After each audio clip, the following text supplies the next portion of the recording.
Temores de crisis económica mundial debido a la quiebra de bancos en Estados Unidos. Ya se dice que hasta un banco europeo está siendo afectado.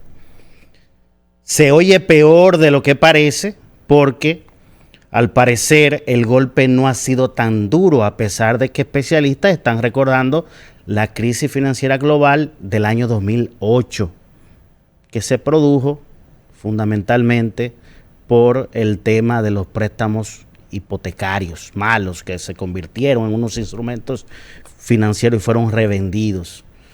Y bueno, todos sabemos esa historia a partir del año 2008, cómo el mundo se doblegó ante esta crisis que inició con la entidad financiera Lehman Brothers.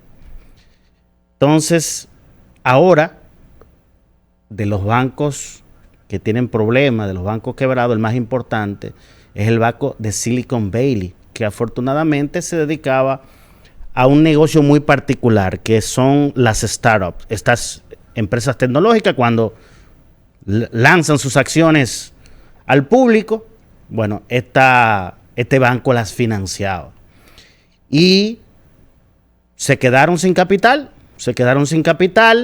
Cuando sus clientes se dieron cuenta de que se quedaron sin capital y estaban urgentemente tratando de conseguir más inversores, más dinero, bueno, se produjo una especie de corredero, o como se dice, un corredero. La gente empezó a sacar su dinero.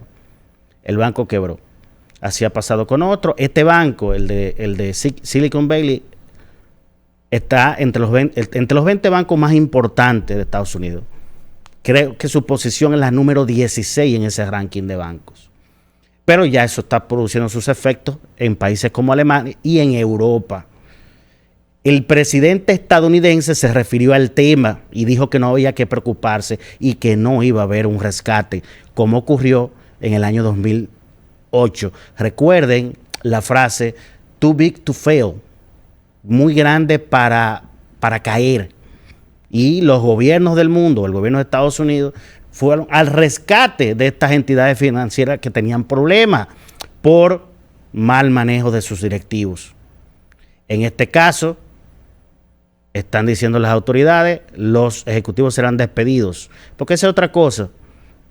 Cuando ocurrió la crisis financiera en el año 2008, ningún directivo fue sancionado. Creo que hubo un caso de un preso, un tipo de origen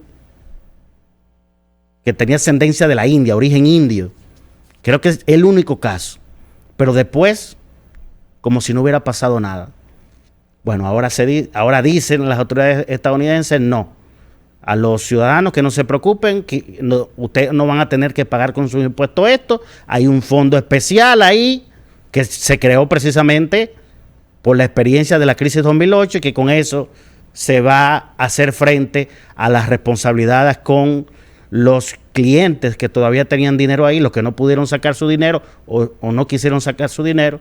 Y además de esto se está haciendo un proceso para que otras entidades adquieran los activos de este banco de Silicon Valley y otras entidades que tienen problemas. Aquí en República Dominicana las autoridades ya han dicho que esto no va a impactar la economía dominicana, que ya ha sido muy golpeada por la crisis de la pandemia del COVID-19 y por la crisis de la guerra entre Rusia y Ucrania. Sin embargo, no hay que subestimar la paranoia de los mercados. Porque ¿qué pasa con los mercados? Miren, yo no he visto una vaina más esquizofrénica que los mercados.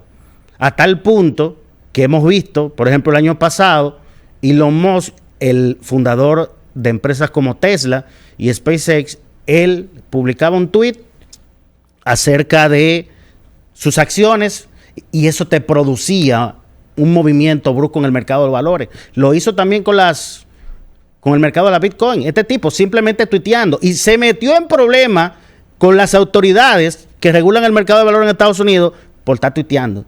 Así de esquizofrénico, así de paranoicos son los mercados. Por lo tanto, no hay que subestimar eso. Además, estoy escuchando a economistas experimentados, como nuestro amigo Juan Ariel Jiménez, decir de que, recuerden, y esto lo decíamos también en este programa, las declaraciones de la directora del Fondo Monetario Internacional, que este año iba a ser un año duro, porque 1/3 de la economía mundial iba a entrar en recesión.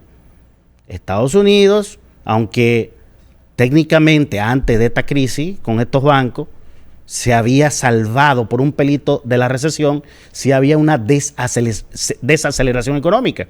En Europa se está hablando de recesión este año y en China también hay una desaceleración económica. Entonces Juan Ariel Jiménez decía de que hablaba del tema de la recesión precisamente, y en Estados Unidos ahora con este tema acentúa esa posibilidad de recesión, pero aunque no tuviera la recesión hay una desaceleración económica.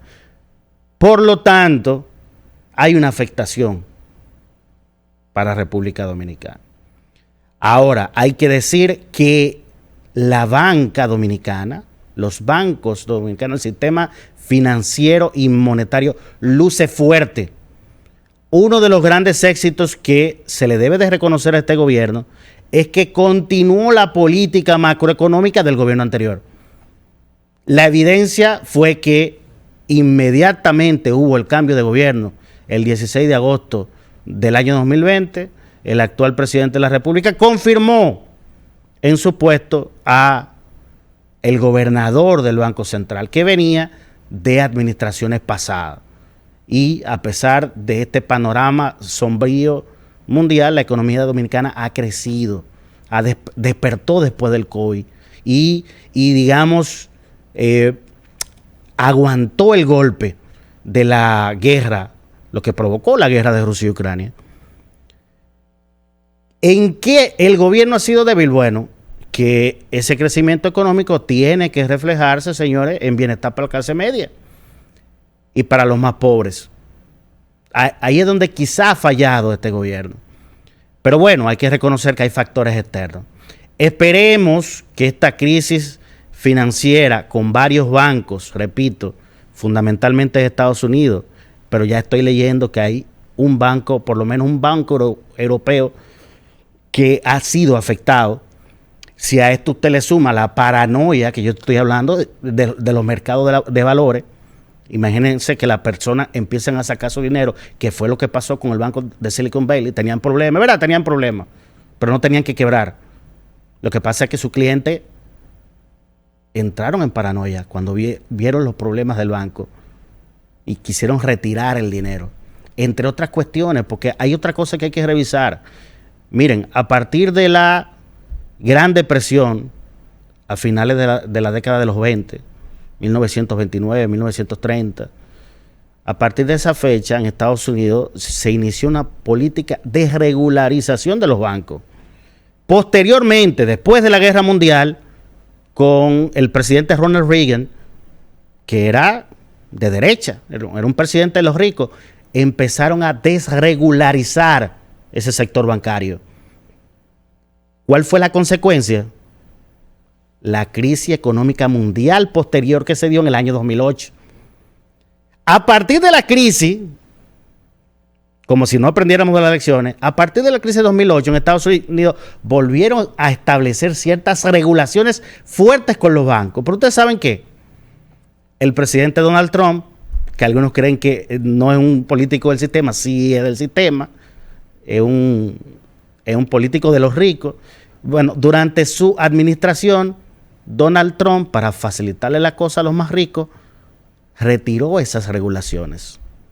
¿Qué tiene que hacer ahora la administración de Joe Biden? Que lo ha dicho ya, revisar eso. Y si es necesario, restablecer otra vez esas regulaciones, que es lo que yo creo.